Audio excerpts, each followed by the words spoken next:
Hello friends, welcome back to the channel Nimmi's cooking B. ಬನ್ನಿ ಇವತ್ತು ಟೇಸ್ಟಿಯಾಗಿ, ಈಸಿಯಾಗಿ, ಹೆಲ್ದಿಯಾಗಿ ಬೆಂಡೆಕಾಯಿ ಫ್ರೈನ ಯಾವ ರೀತಿ ಮಾಡ್ಕೊಳ್ಳೋದು ಅಂತ ನೋಡೋಣ. ತುಂಬಾ ಈಸಿಯಾಗಿ ಹಾಗೂ ಡಿಫ್ರೆಂಟಾಗಿ ಇದನ್ನು ಒಂದ್ಸರಿ ಟ್ರೈ ಮಾಡಿ.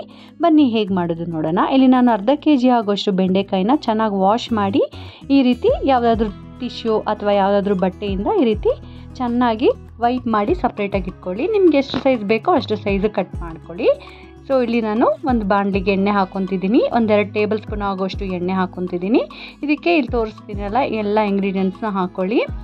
ಸ್ವಲ್ಪ ಮೆಂತ್ಯ ಕಾಳು, ಒಣಮೆಣ್ಸಿನ್ಕಾಯಿ, ಹಸಿಮೆಣ್ಸಿನ್ಕಾಯಿ, ಕರಿಬೇವು, ಹಾಗೆ ಒಂದು ಸ್ವಲ್ಪ ಅರಿಶಿನ, ಹಾಗೆ ಖಾರದ ಪುಡಿ ಹಾಕ್ಕೊತಿದ್ದೀನಿ. ಇಲ್ಲಿ ನಾನು ಬೆಳ್ಳುಳ್ಳಿ, ಒಂದು 10 ಬೆಳ್ಳುಳ್ಳಿನ ಜಜ್ಜಿಟ್ಕೊಂಡಿದ್ದೀನಿ. ಇವಾಗ ಎಣ್ಣೆ ಕಾದಿದೆ. ನಾವು ರೆಡಿ ಮಾಡಿ ಇಟ್ಕೊಂಡಿರೋವಂಥ ಎಲ್ಲ ಇಂಗ್ರೀಡಿಯೆಂಟ್ಸ್ನ ಈ ರೀತಿ ಹಾಕ್ಕೊಳ್ಳಿ. ಲೋ ಫ್ಲೇಮಲ್ಲಿ ಇಟ್ಕೊಂಡೆ ಹಾಕ್ಕೊಳ್ಳಿ. ಹಾಗೆ ಇದೇ ಟೈಮಲ್ಲಿ ಬೆಳ್ಳುಳ್ಳಿನ ಕೂಡ ಸೇರಿಸ್ಕೊಂಡು ಇವಾಗ ಕಟ್ ಮಾಡಿ ಇಟ್ಕೊಂಡಿರೋಂಥ ಬೆಂಡೆಕಾಯಿಂದ ಸೇರಿಸ್ಕೊಳ್ಳಿ. ಈ ರೀತಿ ಮಿಕ್ಸ್ ಮಾಡ್ತಾ ಫ್ರೈ ಮಾಡ್ಕೊಳ್ಳಿ. ಇಲ್ಲಿ ನಾನು ಒಂದು 10 ನಿಮಿಷ ಆಗಿದೆ. ಈ ಟೈಮಲ್ಲಿ ಉಪ್ಪು ಸೇರಿಸ್ಕೊತಿದ್ದೀನಿ. ಹಾಗೆ 1-2 ಮೀಡಿಯಮ್ ಸೈಜ್ ಈರುಳ್ಳಿನ ಕಟ್ ಮಾಡಿ ಇಟ್ಕೊತಿದ್ದೀನಿ. ಸೊ ಈ ರೀತಿ ಅವಾಗವಾಗ ಟಾಸ್ ಮಾಡ್ಕೊತಾ ಇರಿ, ಈಸಿಯಾಗಿ ಫ್ರೈ ಆಗುತ್ತೆ. ಇಲ್ಲಿ ನೋಡ್ತಿದ್ದೀರಲ್ಲ, ಏನೂ ಕೂಡ ಸ್ಟಿಕ್ಕಿನೆಸ್ ಇಲ್ಲ, ಈಸಿಯಾಗಿ ಫ್ರೈ ಆಗೋಗುತ್ತೆ. ಸೊ ಇಲ್ಲಿ ಅರ್ಧ ಭಾಗ ಬೆಂದಿದೆ. ಈ ಟೈಮಲ್ಲಿ ನಾನು ಈರುಳ್ಳಿನ ಸೇರಿಸ್ಕೊತಿದ್ದೀನಿ. ಸೊ ಈರುಳ್ಳಿನ ಸೇರಿಸಿದ ಮೇಲೆ ಒಂದು 10 ನಿಮಿಷ ಲೋ ಫ್ಲೇಮಲ್ಲಿ ಇಟ್ಕೊಂಡು ಕುಕ್ ಮಾಡಿಕೊಂಡ್ರೆ ಸಾಕು, ರೆಡಿಯಾಗಿ ಹೋಗುತ್ತೆ.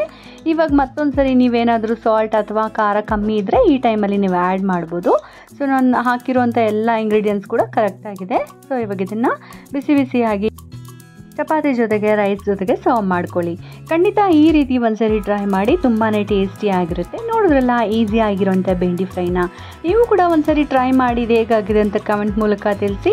ನೀವು ಟ್ರೈ ಮಾಡಾದಮೇಲೆ ನನ್ನ ಇನ್ಸ್ಟಾಗ್ರಾಮ್ಲಿ ನಿಮ್ಮ ರೆಸಿಪಿ ಪಿಕ್ನ ಟ್ಯಾಗ್ ಮಾಡಿ. ಹಾಗೆ ಚಾನಲ್ನ ಸಬ್ಸ್ಕ್ರೈಬ್ ಮಾಡಿ, ಲೈಕ್ ಮಾಡಿ, ನಿಮ್ಮ ಫ್ರೆಂಡ್ ಜೊತೆಗೆ, ಫ್ಯಾಮಿಲಿ ಜೊತೆಗೆ ಶೇರ್ ಮಾಡಿ. Thank you so much for watching. Bye bye.